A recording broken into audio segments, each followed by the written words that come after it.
Abantu nibagira ngo akaruru kaba ka LC1 kakataburwa chairman wa NRM abwa town council bwanyuma yo kuhindurwa wa electoral commission akateza akaruru k'ekishobobo. Ogaruka makarura ka police bire rya Mwanyogo bakije mu cyaro nk'eki gacabishaho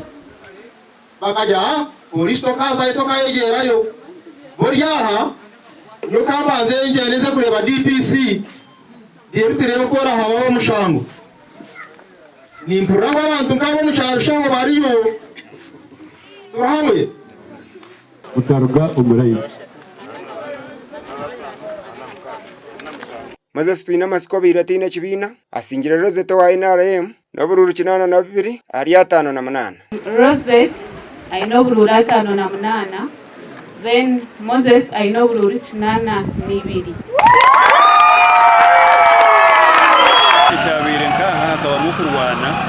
barebo bururu bwo mugongo abantu baguruka bazomura indijo habaho kurwana ukubara kurema bwayusha